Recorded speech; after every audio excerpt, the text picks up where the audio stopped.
Welcome to the Deep Dive Spirituality Conversations podcast. I'm your host, Brian Russell, and it's my privilege to have Dr. Joel Pérez of Apoyo Coaching. Joel is a coach. He coaches in a variety of areas, which I'll let him talk about here. He's a member of the International Coaching Federation, and he has an extensive background working in higher education.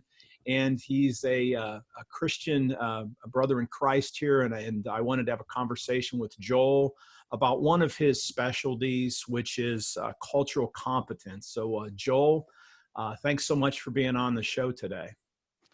Yeah, thanks for having me, Brian. I really appreciate you making the time to allow me to come in and talk with you, and hopefully your audience will receive some benefit from our conversation.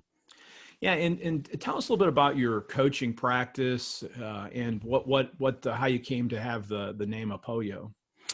Yeah, well, so my coaching practice really stemmed from my time just starting to coach, right? As most coaches do, they start coaching, and then as they evolve or grow and learn, they then pick certain niche areas that fit them. And for me, also because of my own history of being a bridge builder and being okay with having difficult dialogue with people who don't always agree, particularly around the issue of race, ethnicity, gender, socioeconomic status. I realized that there was a lot of need for the type of coaching that I do. And so the two areas really that are, I guess you would say, are in my sweet spot, right? The first is identity conscious leadership coaching, and that's primarily for people of color who are in predominantly white organizations who are struggling to really find their way because they can't be their authentic selves as in this case as God has made them, right? Whether you're black, brown, Asian, you don't always feel comfortable being in a predominantly white space, and so I create space to have conversation around that. The other, which is why you invited me here, is cultural humility coaching, or the idea of moving from competency to humility.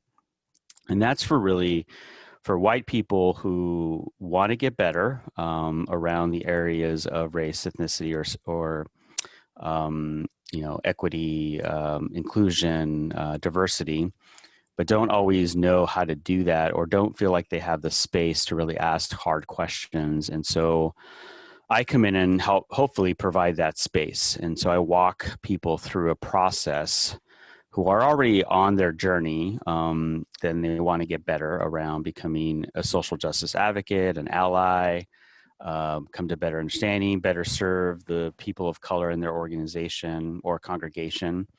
And so that's primarily, those are the two really areas. I do other coaching too, but those are the two that have really most recently gotten a lot of traction because of where we're at in our country and our society around race and racism and anti-racism.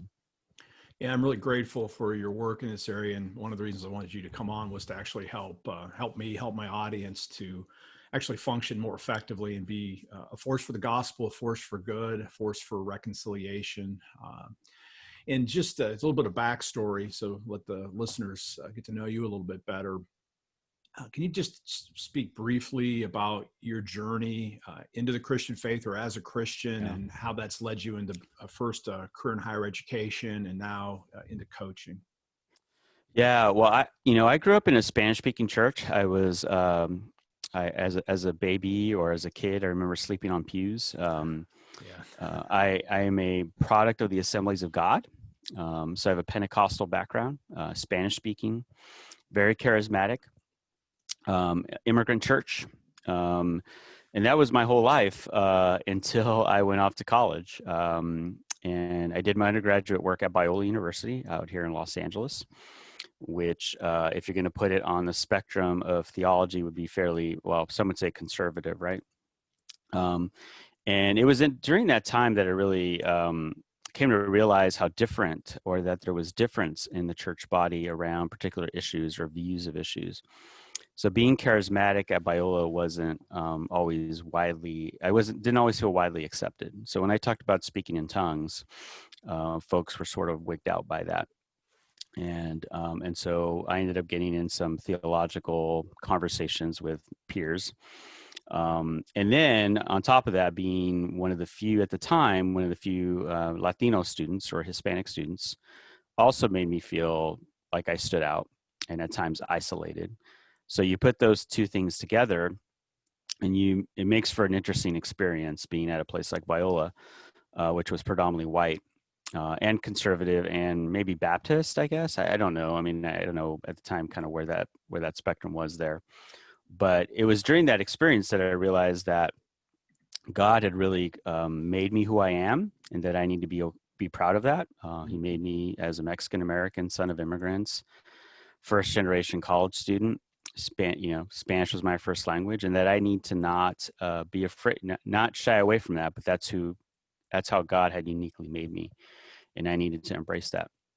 And when that light bulb went off in my head, I then began to engage in conversations around difference to help my white conservative peers, or just peers in general, understand who I was and maybe how the body of Christ is diverse, and that that's okay, and that we need to not necessarily convince each other otherwise that there is a better way to view things or a right way to view things, but that, if you use that big tent analogy, that there are different denominations and they bring differences and different parts of the body, the way God describes that. And so that began my journey of becoming really a bridge builder and a tool for reconciliation.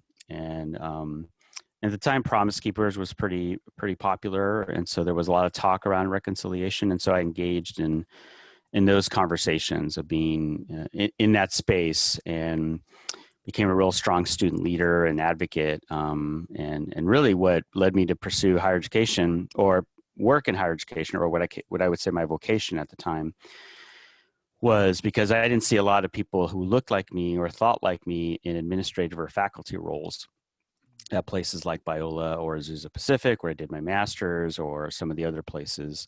And so that led where I felt called to be in that space, to be a voice. And so that really launched me into pursuing getting a master's in student development, and then really a Ph.D. in higher education, because I wanted to be a senior level administrator, so that students who looked like me could see someone like themselves in leadership roles or teaching. And so I became a real strong advocate for change in the area of diversity and reconciliation at colleges and universities. And so I started speaking, researching, and then coaching came along more because of my own professional life experience later in life. That made me realize coaching could be a real powerful tool to do this work around equity and inclusion, reconciliation. And so that led me into coaching, and now really has set me up well to do this work with professionals and other people who want to get better, or want to identify some where they have tunnel vision and where they need to expand their vision or view. Yeah, thank you, Joel. And when we talk about cultural humility, cultural competence, and you've used both terms, and I want to make sure I'm using them correctly. How would you distinguish those two pieces? And if the goal is to get to cultural humility, what does that actually look like? Yeah, I say competency because most people understand this work really around competency, because that's the language that's been used most of the time. Where I find it problematic is, I think when you say competency, you are letting people off the hook, in my opinion, basically because it becomes a box to check, a goal to be achieved. And so, all right, I just went to a great workshop, or I read a really good book, I'm now culturally competent. I don't need to do anything else. And as we know, right, when we're learning, regardless of what we're learning, we continue to learn. And so just because I read a leadership book by John Maxwell early in my life does not mean I become a great leader, right? It continues to evolve and change. And I think this work does too. So I like to think of it from and I heard the term cultural humility when I was actually working at George Fox University up in Oregon, because I had a colleague say it, because she had just went to a conference, and it really resonated with me because at that point I realized that, this work is not something to be achieved, a box to check. It changes, it morphs, and really it's having a posture of humility. That's how I think of it, because it does continue to change. And so we don't have all the answers. It's not stagnant. And I know that can be frustrating for people, because people want to get competent and then they feel like, I'm done, I'm ready. But then something changes, right? Then we have the murder of George Floyd, or we discover something else around diversity that causes us to rethink our paradigm. So I think the better view is to have a posture of humility and being, as I say, being comfortable with being uncomfortable and being okay with ambiguity, which takes skill. It's not something that people naturally are okay with. Not all people, some people are. And so that's why I think of it more from, or think about it from, in some ways, a spectrum from getting competent to becoming humble in doing this work. And so, because I think the competency piece can be dangerous, because people will feel like it's something to be achieved, when in reality it changes. Just like I think any theory or any topic, it evolves, right? Even like I know, Brian, you do work around spiritual direction or spiritual formation, or the Enneagram, right? I mean, I think we realize that people change, things change, and it impacts the way we approach our life and our work. I mean, God is still God, right? But I think things are ever changing, and that requires, like I said, at times you'll get really frustrated with that. But if you can get to a point where you're not frustrated, where you're okay with that, I think you become a better leader, a culturally humble leader, and you're able to engage in dialogue in a much more effective way than if you always approach it from using the same approach, which I think competence can lead to. Yeah, that's good. And as brothers in Christ, obviously humility is a great Christian word. It's one of the great virtues. Again, it's not owned exclusively by the Christian faith, but that gives us a real inroad even in this conversation to move, because you do this kind of training for all groups, secular or Christian. But I mean, the audience for this is going to be heavily Christian. So how does Christian faith relate in your mind, or the gospel relate to cultural humility, and why maybe Christians ought to be more open to thinking about this than perhaps they have been in the past? Yeah, that's a good question. I think for me, one, my faith is really important, and it guides the work that I do. And so it's the way I understand how God has made me and how He's made us. And for me, social justice and or fundamentalism, if you want to use that word, I think, or biblical principles go hand in hand. They're not mutually exclusive. And I think it's the way I read the gospel message, right? The book of Acts, that the church grew amongst lots of people groups, right? And I think that required cultural humility. So you take Paul, for example, and the work that he did, his ministry was among very, very different types of people. And I think for me, he's an example of someone who was culturally humble, because he realized that in order to contextualize the gospel, things needed to change. That it was beyond, the gospel was bigger than just the Jews, right? And so I think in some ways that's my approach in this work, is that it's more, doing this work is more than just for Christians per se, but it's open to all.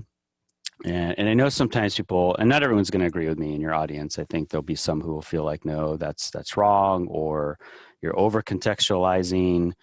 You're not there's absolute values. And so we can, I would be happy to engage in a conversation if someone would like to engage in that conversation off to the side. But for me, I think Paul is the quintessential, for me, the persona, or not persona, but the person in in the Bible and the history of the church that was, I think, embodies cultural humility. And he got in trouble for it, right?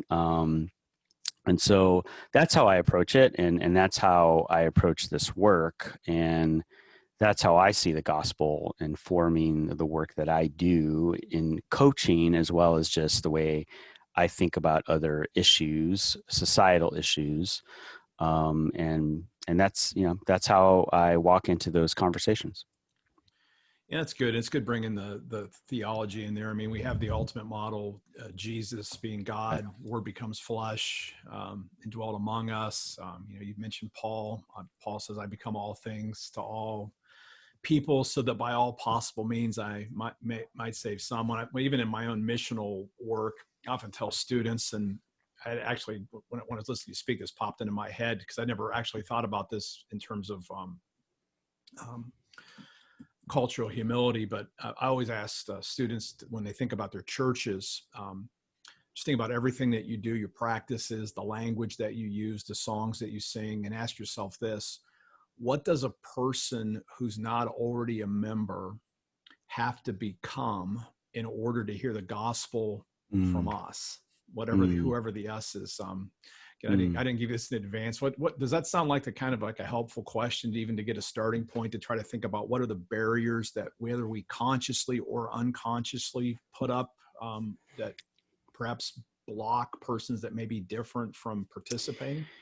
No, I think that's good. I mean, I think those in your audience who are pastors, right, who are engaged in trying to create a community of believers that wants to be more open, or at least draw people in who may be different, either visibly or invisibly, right? Is really starting. I think you have to sort of strip it all away and start with that in mind. Who is not a part of our congregation or a part of our body? And what if we start with them at designing something for them, instead of designing something for the majority, right? Because what ends up happening for a person of color, I mean, I experienced this when I visited churches, when I was looking for churches that were more ethnically diverse or more socially minded. Churches were not created with me in mind. They were created, I mean, if you use the homogeneous units principle, right, a church growth model, you wanted to grow fast, and so you chose a demographic and I'm being cynical a little bit, but you chose a demographic you wanted to reach, and that's what you designed it for.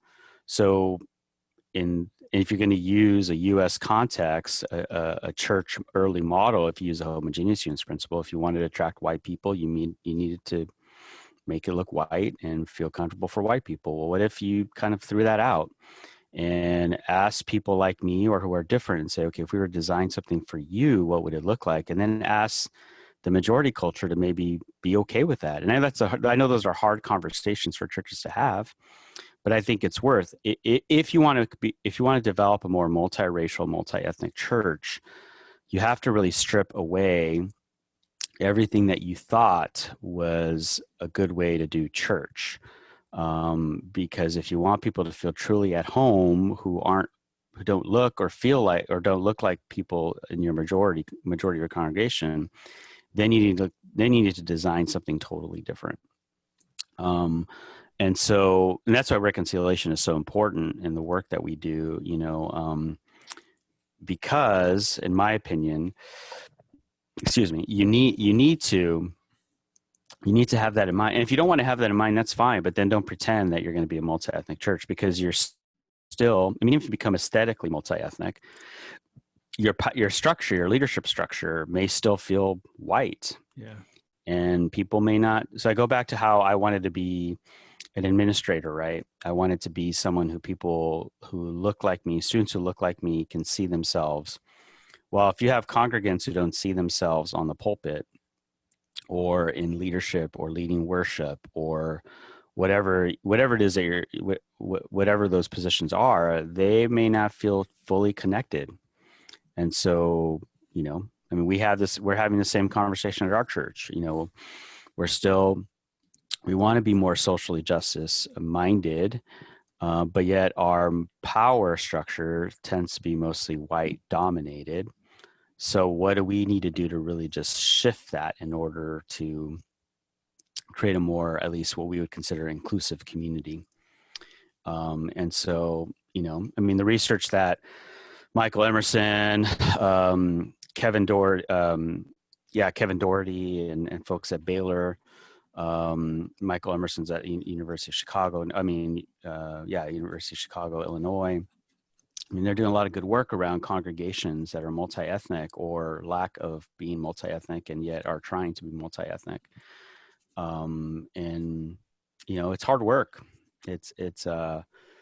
I mean, in my opinion, it's easier to start a church plant that is multi-ethnic as opposed to trying to change an established church that's been around over 100 years to become more multi-ethnic. But it happens particularly because their communities are changing, right? So the demographics in their community are changing as such that it requires a church to become different in order to reach the people in the community that they reside in.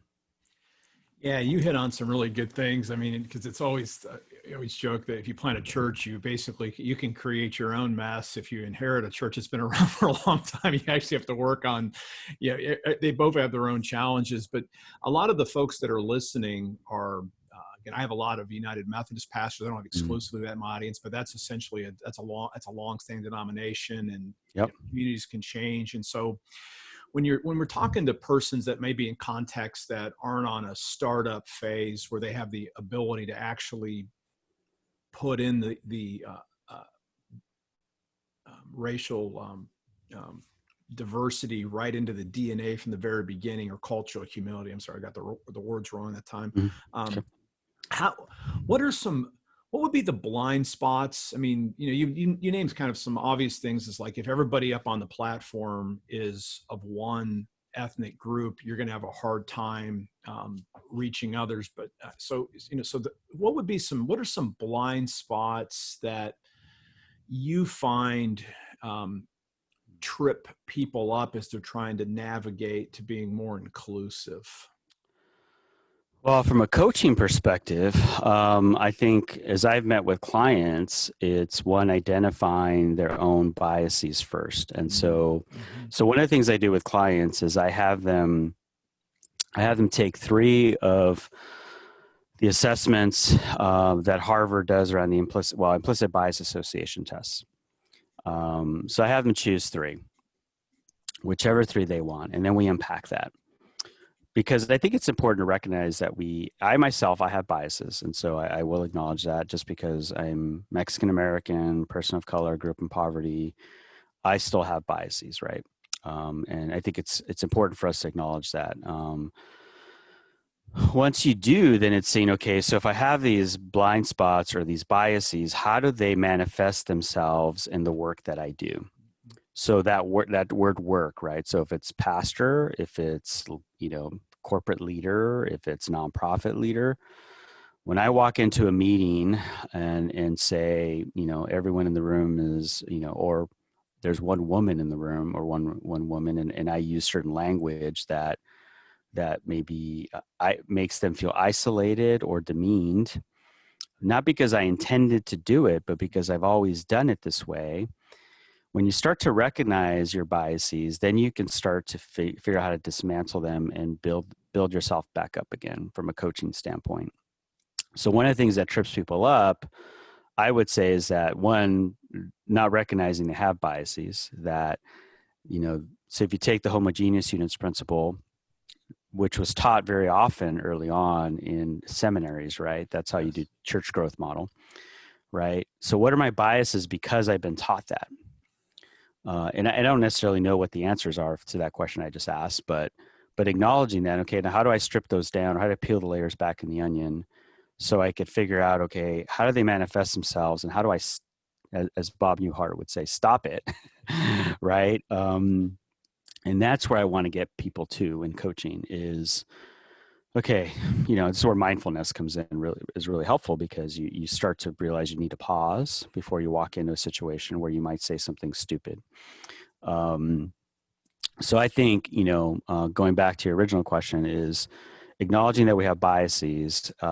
because I think those inevitably trip us up early on. And then we end up saying something or doing something that minimizes someone's identity that's salient to them, or someone in our community, looking at your community, wherever these churches are. What are my biases as I drive in? Am I driving in from 30 miles out to get into a church that the area has become now predominantly Latino, right? But everyone in my congregation is white. What does that say?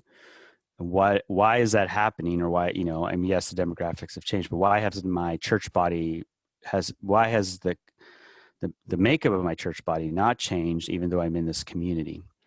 And maybe there's some biases at play, because I just assume that because what I've been taught, maybe they just don't want to come, or there's a language barrier, and some of that may be true, but I think it's asking yourselves the question and then doing the work to uncover what those are, and maybe making some changes that may lead to change.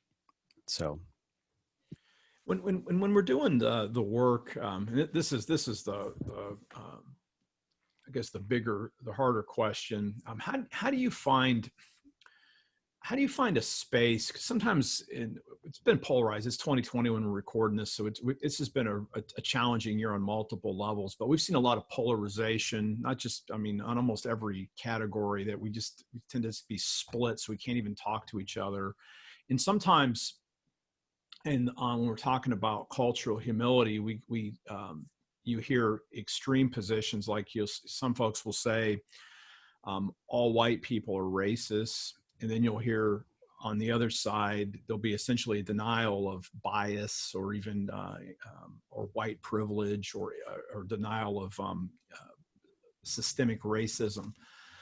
Again, if you're going to be locked into either those positions, it's hard to have a really rich conversation. So what have you learned that maybe bridges gaps, that creates spaces between people of goodwill that really want to do work for good? Can you have any wisdom on how to kind of navigate that polarization and not get stuck in one side or the other?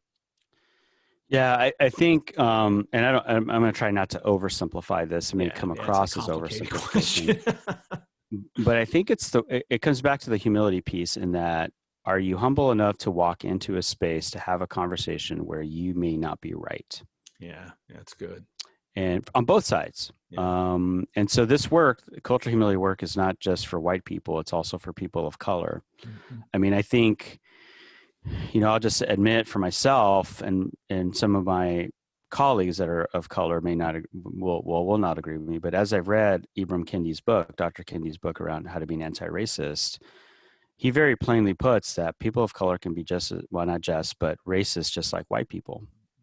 And I struggled with that. That caused dissonance for me, because I was always under the opinion that no, I can never be racist, because I've never been in power to have. But there's levels, there's degrees of power. Mm-hmm.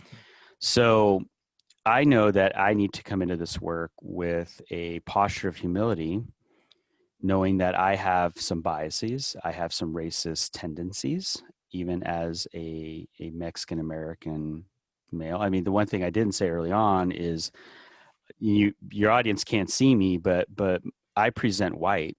I don't necessarily come across as a person of color, because I don't have dark skin.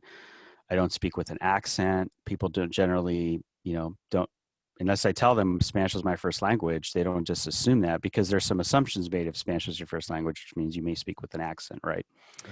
So I have privilege of those things that I bring into a conversation. But I need to approach the conversation from a humility standpoint, just as a white person does.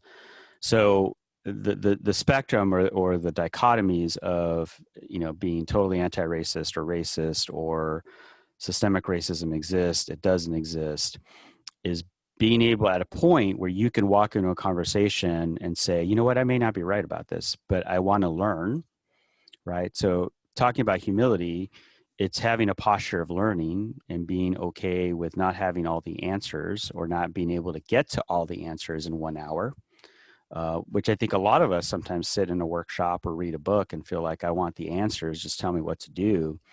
And this work does not lend itself to that. And I think until people realize that, it's not you can't do this work, because if you don't come to that realization, then you're just going to keep hitting your head up against the wall, because you're going to want an answer, and the answer isn't going to be given to you in black and white. It's going to be in degrees of shades of gray, and it's just going to be different. So I think for me, it's just the posture you enter in those conversations from both sides. And so when I work with people of color, I try to help them, not help them, but get to a point where, one, acknowledging that they have biases and may have racist tendencies. And once you're able to, well, I believe once you're able to recognize that, you're much more able to engage in meaningful dialogue that could lead to change. And I don't like this, right or wrong, particularly around this work, because it requires, if you're going to be inclusive, you need to have multiple voices at the table, and you're not all going to agree, but you need to be okay with not agreeing, but you need to be willing to maybe have a drag out fight over something, but you have the right posture going into the conversation.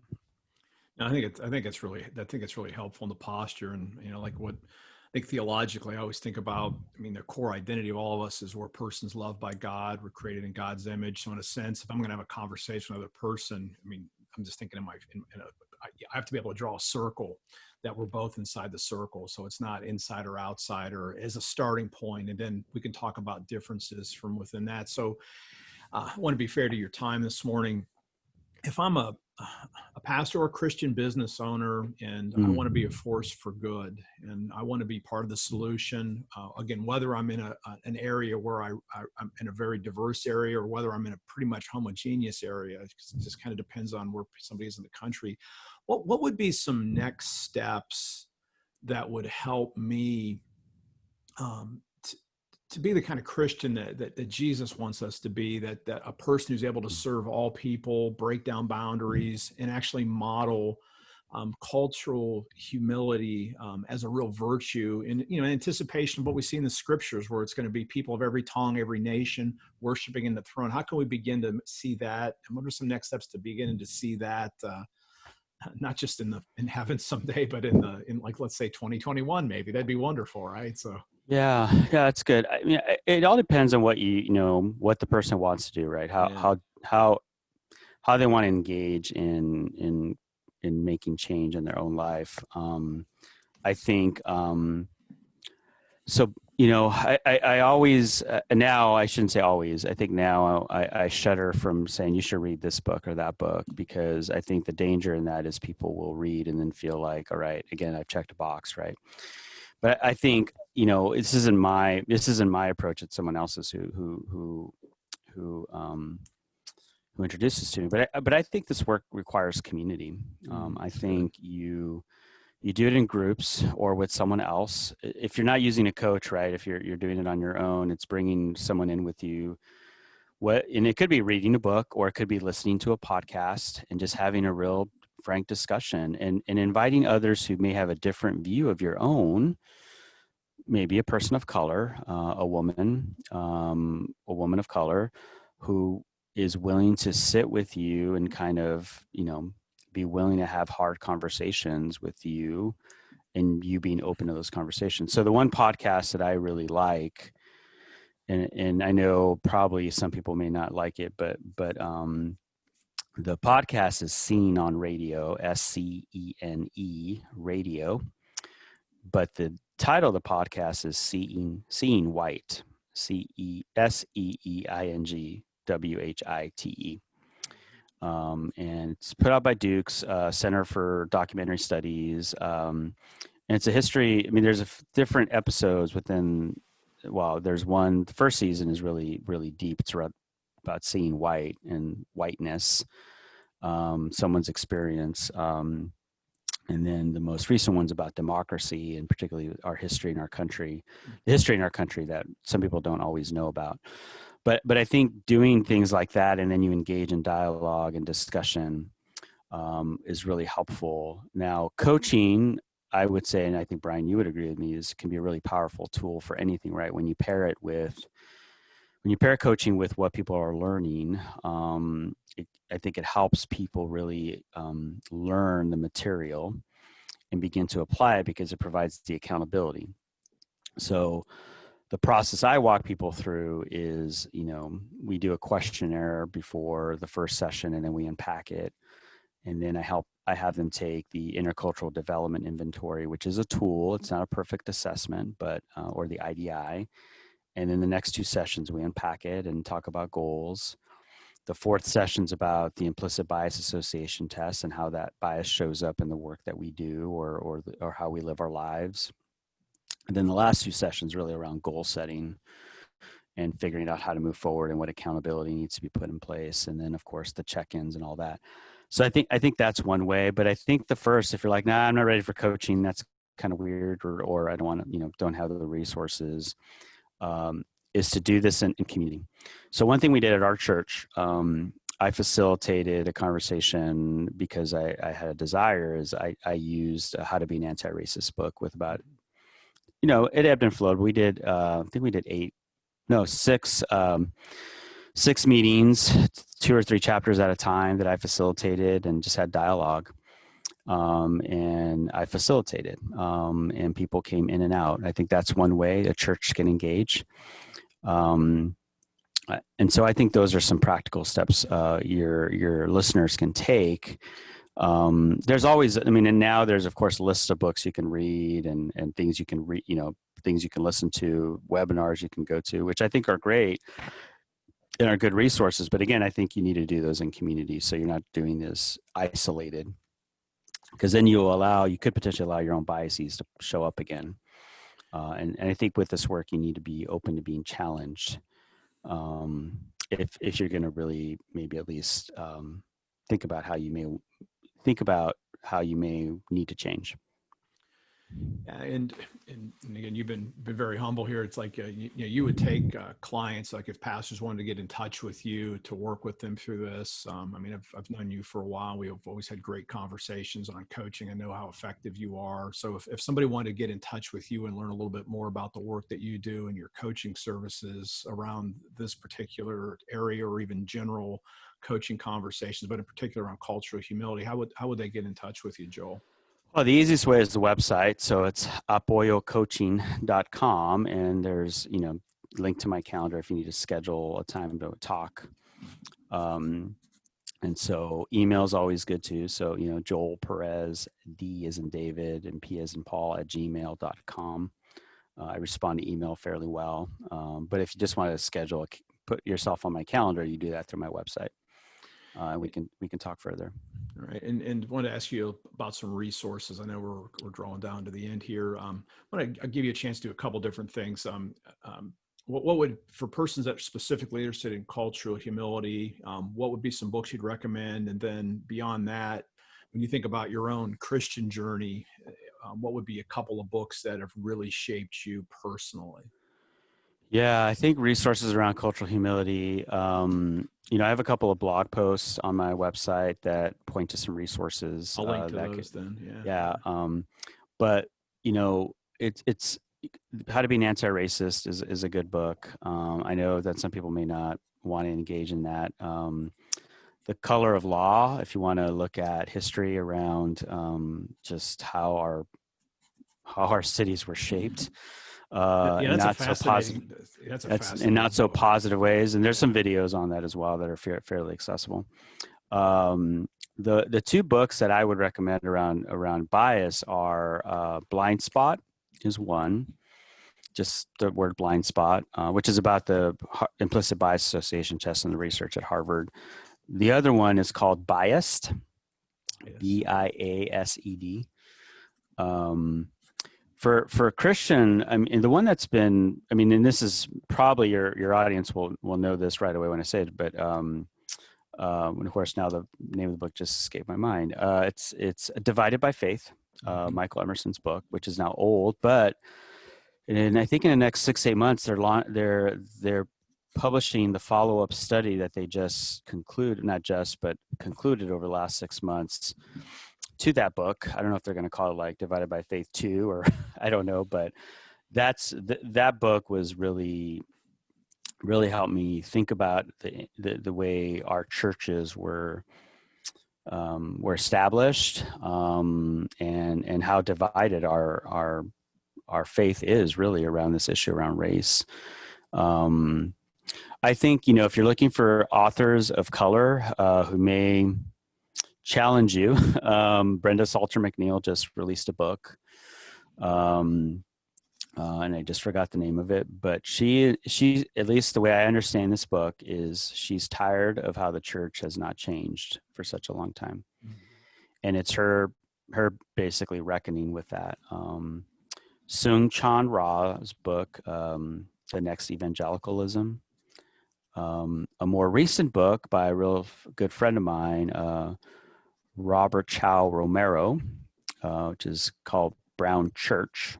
So talking about the Latinx or Latino history in church, both from a Protestant and Catholic perspective, is a good one as well.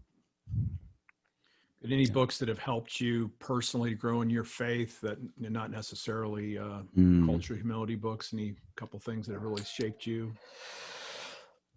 Well, Henry Nouwen's always been, a big one for me. Contemplative, spiritual formation. Richard Foster. I need to go back and look at some others, but I need more women in my life. I know that I have women in my life who've caused me to really think about my spiritual life, but this is, again, I've been shaped by a male dominated faith growing up. And so I've not had a lot of exposure to women, but I know, Mother Teresa, of course, again, a little bit like Henry Nouwen and contemplative worship and spiritual formation has been huge for me. And I want to be fair to your time, Joel. So thank you so much for being a guest, and thank you. And if anybody wants to get in touch with Joel, check out the show notes that are here. And until next time, live by faith, be known by love, and be voices of hope to others. Amen. Hi, this is Brian Russell, and thank you so much for listening to the Deep Dive Spirituality Conversations podcast. It's a real privilege to serve you through this medium. If you would take just a minute and click subscribe, whether you're seeing this on YouTube or listening to it through Podbean, iTunes, Spotify, or wherever else you receive your podcasts, I would be grateful. And if you really like the content, please leave a review so other people can locate this podcast. If you have ideas for guests or you just have questions, you can reach out to me, deepdivespirituality@gmail.com.